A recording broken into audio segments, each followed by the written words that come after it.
What's up, guys? Welcome back to my YouTube channel. Well, guys, it has just been a hell of a weekend, to put it lightly. It's been crazy. I made it back from LA yesterday. For those who may not be aware, I don't know. I've been pretty vocal about it on my socials, just out of pure excitement. But I was able to go to the finale event, the Arcane finale event in LA on the 22nd, and catch Act 3 exclusively. I honestly didn't know what to expect going into this event. I've never ever done anything like this, and it was such a fun experience. Riot really just showed out and just created something truly incredible and special for the fans. And my God, I had a blast, guys. I had a time. So I say all that to say, because I went to this screening event, I've already seen Act 3. So I still wanted to get reactions up for you guys. But it's going to be a little different. This is going to be my first initial rewatch. I wanted to rewatch this so bad on the drive back home, but I was like, no, I'm going to wait for my first rewatch to be these reactions. That way I can kind of soak it in a more quiet and a more intimate space by myself. Because as amazing as it was witnessing it first time in a theater with a bunch of other just diehard Arcane fans, sometimes you miss certain things because, you know, the crowd is cheering or you're going crazy or the adrenaline is just going. And I don't know, I feel like I was soaking in so much of just like the atmosphere and being there and being present and knowing that the VAs were literally right above us, which was crazy. I mean, I guess I should have figured that they'd pop up, but I didn't think any of the VAs would be there. At one point while I was at the event, I was heading out of the expo to start getting in line for the theater because they were going to be opening their doors in like another 30 minutes. And when I turned around, Reed Shannon, Echo's voice actor, was right there.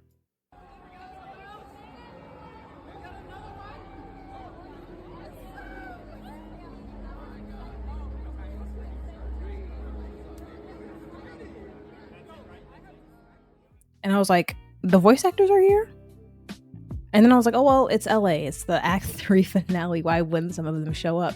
But it was just crazy. I had never experienced anything like that. And they were so close and they were just there. And yeah, it was an experience.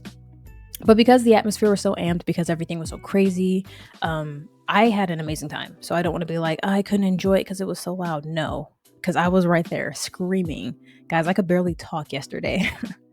But now that I've had a chance to kind of calm down and actually process what I did see in the screening, I think now I'm gonna go back and I'm gonna have my first initial rewatch. I'm gonna be sharing that with you guys, and I'm gonna see if I can really lock in this time around. Now that I kind of know what to expect.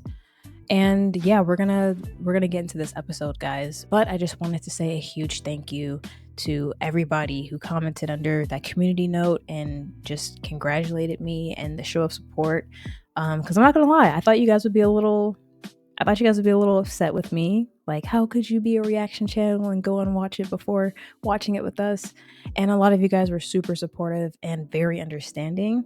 And thank you so much for that reaction. It was really heartfelt, guys. And yeah, I just realized even more how awesome of a community I've been building up, and you guys are just freaking awesome.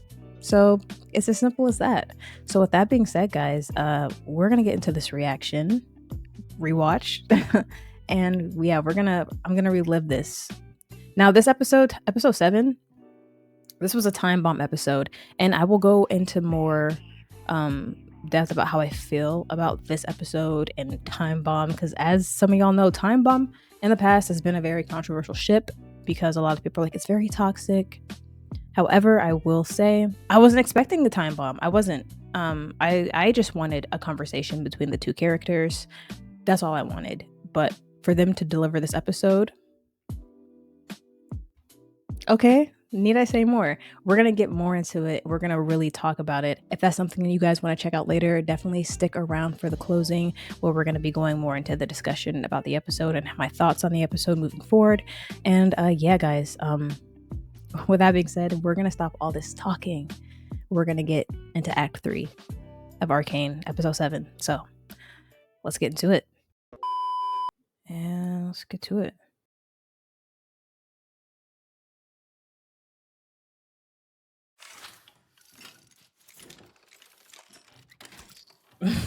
I love the time bomb parallel.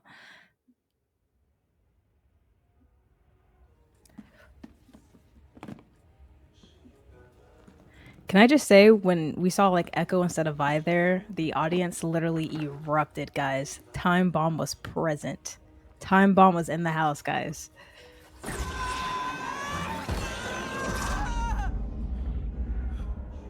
Episode 7 is always just designated to Echo. Come on, earring. Come on, ponytail. Whoa, relax, Jumpy. Her space buns are so cute. Did you just throw that? Stay back! You know those ugly twins. Genius and madness. Oh, I love these two together so much. Oh. What's gotten into him?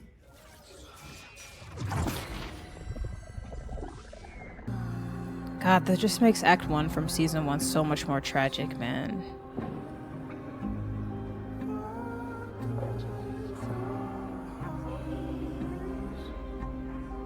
Okay, we'll work out the kinks.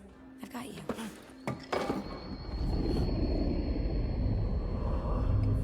Sounds royalty. Oh my god. Clagger. Sit down. Hey, little man. Trouble in paradise? Milo here is a big fan. Like, huge. Powder winging for Milo? What? Yeah. The old man's gonna let us play the party the night before that Innovators competition you all are gunning for. I love this dynamic too, because I feel like we didn't see a lot of Powder and Vander.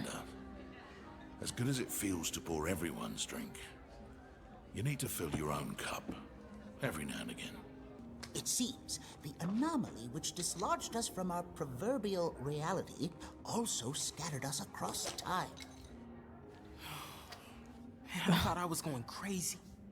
I'm afraid Hex Tech was never invented here, and without a creation so prodigious as the Hex Gates... Ironically, they're thriving without it. No, it isn't all bad. I've been able to accomplish wonderful things in this world. Give it time to settle.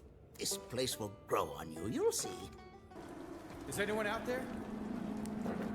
It's like initially I thought, like, did he get separated because he was the co-creator of Hex Tech, so he got sent to a world where he saw the aftermath versus Echo and Heim, who just got sent to a world where it just didn't exist.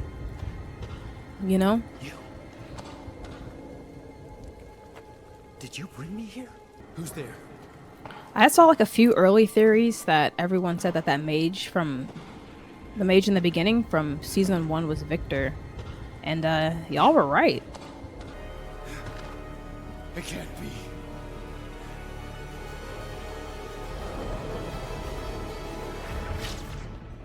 What's with the third degree, Echo? We've been working on this project for months. Okay, guys, so I wanted to make a quick little edit because I didn't want to talk over the episode. But when it came to this scene, I thought it was really cool how when we compare Powder's lab to like Jinx's lair, if we look at the sides where Powder has the railing and then we look at Jinx's lair, I like how that little detail just shows even more how Jinx is so not careless, but she doesn't exactly prioritize her safety. Yeah, and it's and it's not major or anything, but I just thought that was a cool little detail. So I just wanted to add that in. Okay, let's proceed with the episode. Sorry, sis. Someone's waking up over his project and having an identity crisis again. No names. Just because you're having a bad day, don't take it out on me. Right. Was it you? That was a wild. You gave us the tip. We went on that job because of you. job. That's why there's no hex tech here. Like, I understand why he was so apprehensive, considering we know how Powder or Jinx is in his universe, but I was like, she's clearly very different, Echo. Can I just say I love this song? Some boy from Act 1. Harold! Shipment guy. I love how these scenes contrast with the song in the back. It's like Echo was technically in his heaven. Another what if scenario. And then Jace is literally in hell. I don't know why, but this song hits. Like, it makes you feel like Arcane is really over, you know? It just began. March on, my friends.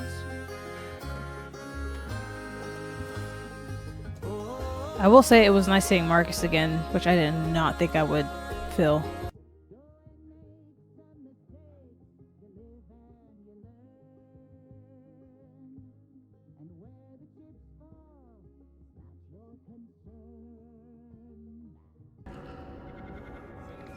Can I say these weird little hex core husk things are so freaking creepy to me.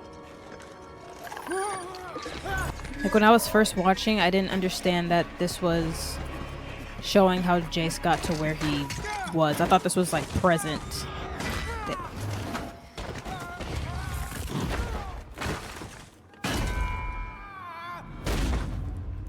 You said I was your pupil. I need a professor. Better yet, a partner. Oh, glass nozzles. How could I forsake a brilliant lad in need? Again. And I betrayed him. I must destroy it.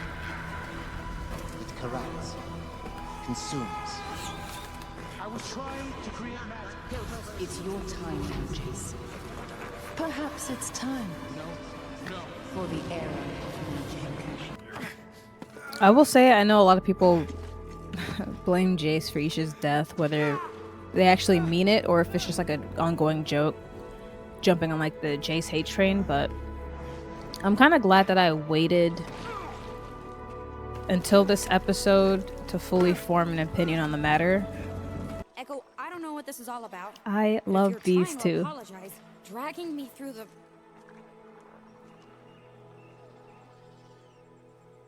You painted this? But I was strong because she was afraid. Well, her fear of losing us is what made her fight so hard. You were different in my dream too. Oh yeah, Buster? Is that what this is about? Sometimes taking a leap forward means leaving a few things behind. You're a real mystery, aren't you, mister? Alright, out with it. What do you want from me? I love this scene so much, guys.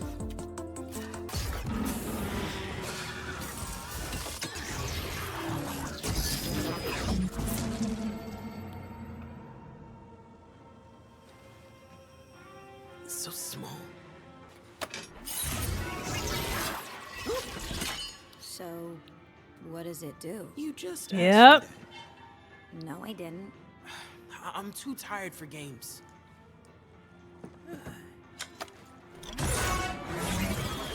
No, I didn't. It's a time loop.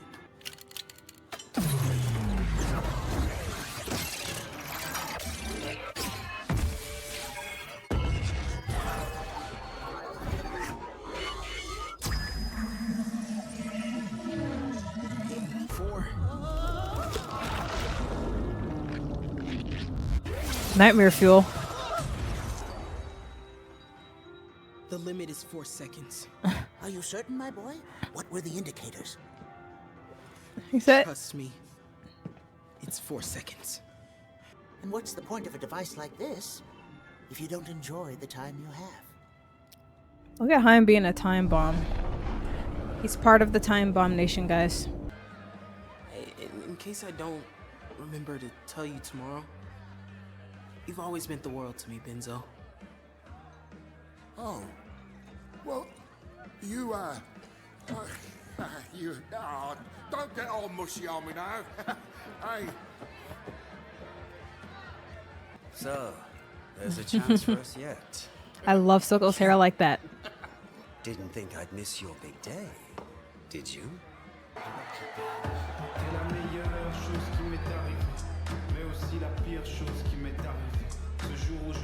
Go get your girl, Echo. She looks so cute. This episode was the only happiness I felt in this entire act. I used to dream the Undercity could be like this. But somewhere, I got consumed by all the ways it wasn't. I gave up on it. Gave up on you. I've never seen you give up on anything, Echo. Sorry. Guys, I almost dropped dead It's right fine. here. Pretend like it's the first time. That implies that they were already in a relationship then, right? In this universe, at least. Time bomb, let's go.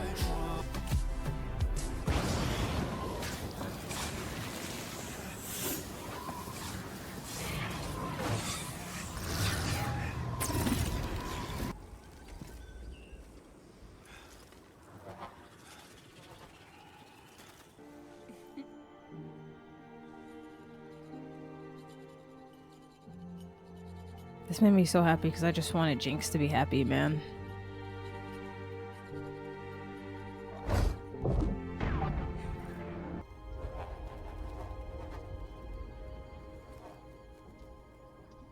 This is where it all started, isn't it?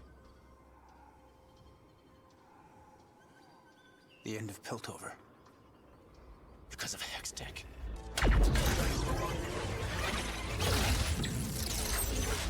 I selfishly wanted him to stay there. I must say that since I've met you, lad, I've truly lived. What? Back in a wink. No! Everything! Wait! Heimerdinger was real as hell for this.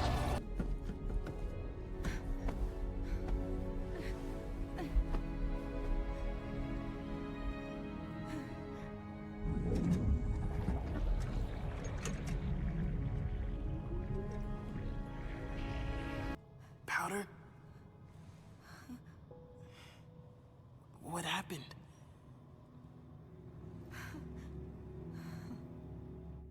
I wonder if she realized that that vision or that painting of Vi was actually Vi in another universe.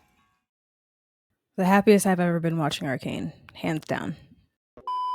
So as you guys know, as someone who has wanted Time Bomb to be a thing for the longest, and I say not romantically, but deep down, it's like, yeah, I wanted those two to be in a relationship, but I didn't know how they could be in a relationship that was healthy for the both of them.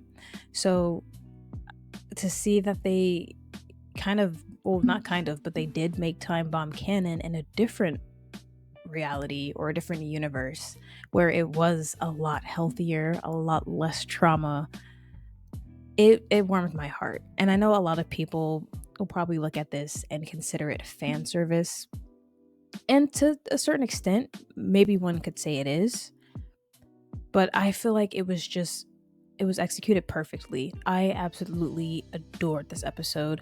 I do remember saying that episode 7 from season 1 was my favorite episode, again because of Echo and Jinx, although not the lightest episode.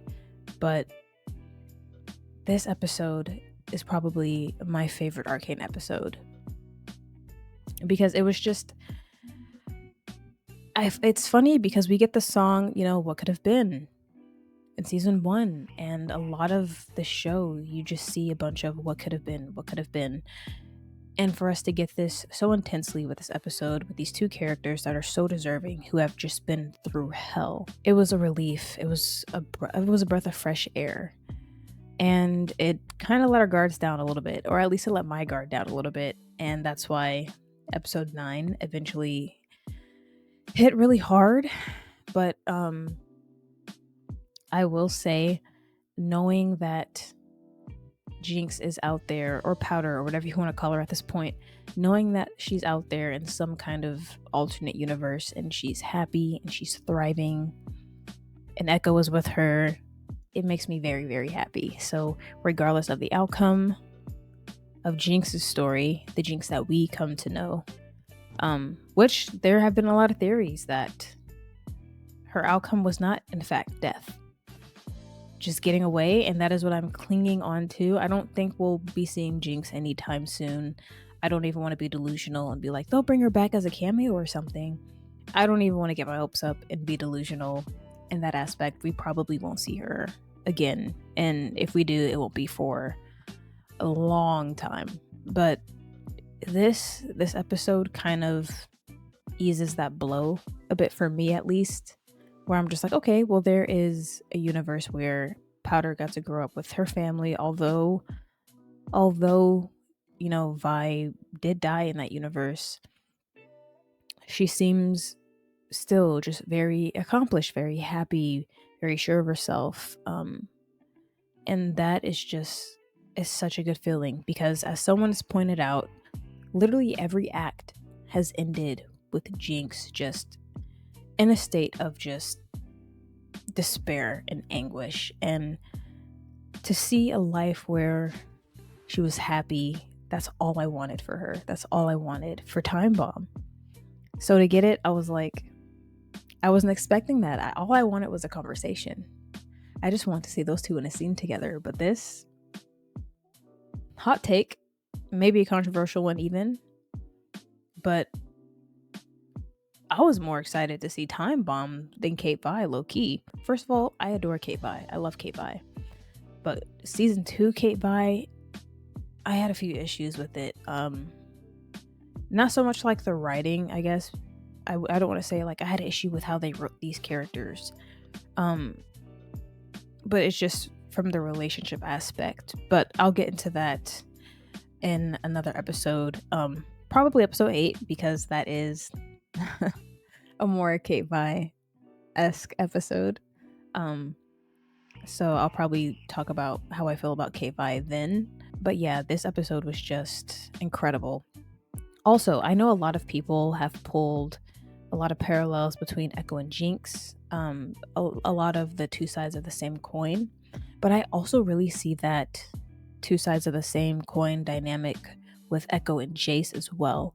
I feel like these two characters started off with these, and I don't even want to say like childish dreams, but these just really pure dreams of helping the people around them, and it's really admirable. And we see that the two of them have this just insane amount of ambition, right? They're creators, they're inventors, they are intelligent beyond belief. However, one is from Piltover, one is from Zon. You've got that whole parallel thing going. And the thing that I found so interesting is like, because I feel like with this episode we did see a lot of Echo's ambition, but the thing I found very interesting between these two characters, it's like with Jace, with this, he has this pure dream, his ambition is leading it on, and then we just see it take a dark turn. Like his ambition ends up essentially destroying Piltover. It ends up having a negative effect. Whereas we see Echo, and he's got these really pure intentions to help the people around him, and he's got this insane level of ambition, same as Jace. But with his ambition, he's able to take that and have a positive effect. The things that he creates, the things that he dedicates his time to, the things that he invents, it all has the positive effect that he intended it to have. And I just felt like, and I'm pretty sure if I could like actually sit down and really think about this, I'd be able to word it a little bit better. But I just found that so interesting, and I feel like I've always kind of had that idea like in the back of my mind with those two, but I feel like that montage of Haim singing the Spin the Wheel song, and then we're literally seeing like Echo in heaven and then Jace in hell, and that was when I was like, oh my god, they are two sides of the same coin. So that's something I actually would like to dive more into once I have time to actually really think out those thoughts and everything like that. But I just thought that was another thing that was just very interesting, just very interesting. And another thing, it may seem very minuscule, like with this show, or just a very kind of like small thing to point out, but I love how this show brings back these background characters. You know what I'm saying? Characters that you wouldn't think the audience would remember, or who didn't even have like a huge impactful part in the story whatsoever, but when you see them, you're like, oh my god, Harold, oh my god, Chuck. And even like seeing homeboy from episode 4 back in season 1, who was, you know, letting them in with the shipment, and seeing him again, and I was just like, oh my god, I know all these characters. And I mentioned, like, I pointed out, like, oh my god, that kid in the wheelchair, that's the kid that we saw at episode 6 at Victor's in Victor's community. So I love how this show, they present you these, I don't even want to say like irrelevant, because they're clearly not irrelevant, but they present these extras, these background characters, and you can't help but just acknowledge them and realize them. And just from like that one scene we saw in Act 1 where Mel runs into Harold, and then they brought him back in the same hallway in Act 1, Episode 1, where he runs into Vi, and just things like that. And I'm just like, I love how they bring back these background characters. And I don't know, it just feels very, it makes everything feel more connected in a way. I don't know how to explain it, but it's just like, yes, I know the main cast, I know the main ensemble, but you see these characters and you're like, oh my god, I recognize him, oh my god, I recognize her. I know, so I saw this post on Twitter with the cutscene where it was like the barber and Zahn, and we see homeboy that was in season 1 Act 1 when he was negotiating with Huck and Vander, homeboy with the beard. We see him come back in that scene, and it was just the way that they're able to bring these characters back, and your audience is able to actually, first of all, name some of them, because I don't even know how I remembered Harold's name, but when I saw him in episode 1 in Act 2 or in season 2, I was like, oh my god, Harold. And then obviously Chuck, because that's just a funny scene. But like the way that they're able to create these background characters in a way that's so like endearing to like the audience, I just think that that's so cool. And it's just another testament to how amazing this show truly is. But yeah, this will be my last time smiling for the rest of these reactions, because episodes 8 and 9, there is nothing to smile about. So I'm gonna revel in the joy that I feel now before we get into the really, really heart-wrenching stuff. So I will say it was amazing being able to relive this episode, because man, experiencing this episode in the theater, it was crazy. It was crazy, guys. Man, it was such an experience. And yeah, I was just smiling from ear to ear, temple to temple. There's no better way to describe it. Now, I will say I was among one of the people that, after not seeing Echo at all in Act 2, I was a little disappointed. And I was like, all right, where's my boy Echo at? You know, I need to see him. This is the final season with these characters. Where's Echo? And I was like, if I don't see him in episode 7 better open up with Echo. And they did not disappoint. When I'm telling y'all, when that vinyl was spinning the minute episode 7 opened up, and it was instead of Vi and Jinx, it was Echo and Jinx, or Powder, I guess I could say. It went crazy in there, guys. It went crazy. I was like, I didn't want Echo to be kind of like pushed to the side for the plot and everything. And I had no clue where they were going to go with his character. Now, mind you, I don't play the games. I don't know a lot of the game lore, but just from talking to people within the fandom, I knew Echo had some kind of thing with time. They make it so prevalent in the show as well, back in season 1. I didn't exactly know how they would introduce that or how they would pull that off in the show.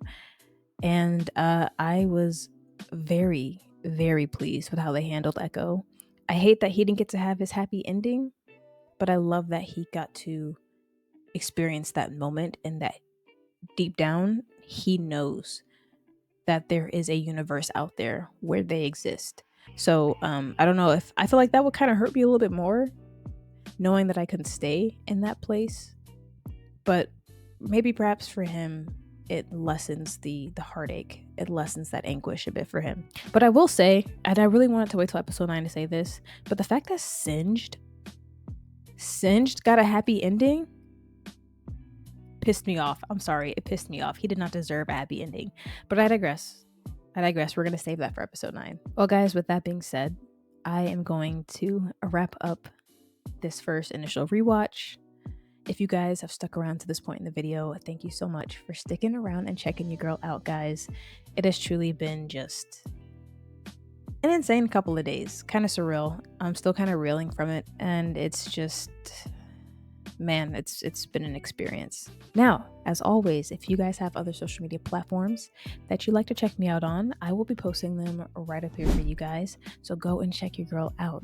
And while you're at it, guys, if you guys enjoyed this video as much as I enjoyed reacting to it, please feel free to leave a like, leave a comment, subscribe if you're really feeling it. And with that being said, guys, I'll be catching y'all in the next episode, episode 8. If you know, you know. I hope to see you guys there, because we got a lot to talk about in episode 8. For sure. But with that being said, guys, I'll be seeing you. So